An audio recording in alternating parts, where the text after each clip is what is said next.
ఒక కంపెనీ పెట్టడం అంటే అక్కడ స్థలం ఇవ్వడం కాదండి. రైట్. అక్కడ మౌలికమైనటువంటి వసతులు కల్పించవలసిన బాధ్యత ఆ ప్రభుత్వం మీదే ఉంది.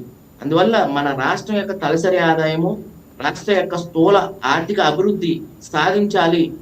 ఆర్థిక స్వావలంబన, సుస్థిర అభివృద్ధి వైపు రాష్ట్రం పరుగులు పెట్టాలంటే ముఖ్యంగా ఐటీ రంగం అనేది అభివృద్ధి చెందాలి. దానిలో భాగంగానే ఇప్పుడు కొన్ని ఈ మధ్య కాలంలో రాజధానిలో అభివృద్ధి చెందుతూ ఉంది. మరో పక్క రాయలసీమ పారిశ్రామికంగా అభివృద్ధి చెందుతుంది.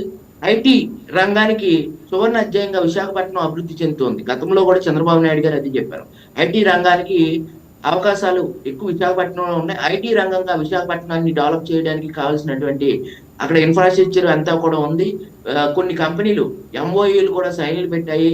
అన్ని కూడా అక్కడ ప్రముఖత ఉన్నది అని చెప్పి చెప్పడం జరిగింది. ఇప్పటికే అక్కడ ఉన్నటువంటి విప్రో, టెక్ మహీంద్రా లాంటి దిగ్గజ ఐటీ సంస్థలు కూడా అక్కడ ఉండటం, అక్కడ కొంతమంది 25,000 పైచీలకు జాబులు ఐటీ రంగంలో అక్కడ చేయటం, మరికొన్ని జాబులు పెరగటం, హైదరాబాద్ వెళ్లకుండా మన ఆంధ్రప్రదేశ్ లోనే మనం డెవలప్ చేయడానికి ఆస్కారం ఉన్నదండి. ఇంకొక విషయం ఏంటంటే అత్యంత వెనకబడినటువంటి విజయనగరం, శ్రీకాకుళం, విశాఖపట్నం ఈ 3 జిల్లాల యొక్క వాసులు చాలా వరకు కూడా ఇతర ప్రాంతాలకు వలసలు పోతున్నారు.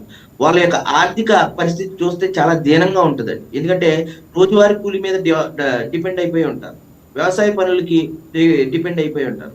వారు అంత దూరం వెళ్ళక్కర్లేదు. వాళ్ళు విశాఖపట్నంలోనే, మన ఏరియాలోని, మన ప్రాంతంలోని, మన పారిశ్రామిక దాంట్లోనే అసంఘటిత రంగ కార్మికులుగా కూడా వాళ్ళ జీవన ఉపాధి మెరుగు అవుతుందని చెప్పి ఖచ్చితంగా మేము నమ్ముతున్నామండి. ఎందుకంటే ఇటువంటి ఒక చదువుకున్న వారికే కాదు, ఇటువంటి వ్యవసాయ ఆధారిత పరిశ్రమలతో పాటు ఇటువంటి ఐటీ సంస్థలు కూడా రావడం అనేది, మొన్న కొన్ని పరిశ్రమలు కూడా పెట్టారు. మన ఉక్కు పరిశ్రమ పెట్టారు, దాంట్లో అసంఘటిత రంగ కార్మికులు కూడా ఉంటుంది.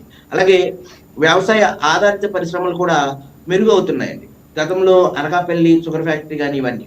అలాగే పారిశ్రామిక అభివృద్ధి చెందితే చదువుకున్న వారికి ఎన్ని జాబులు వస్తాయో, చదువుకోలేని వారికి కూడా వారి యొక్క సహాయ సహకారాలు కూడా కంపెనీలకు అవసరం కాబట్టి వారికి కూడా హెల్పింగ్ లేబర్ కింద వారికి కూడా జాబులు అన్నీ సృష్టించబడతాయండి.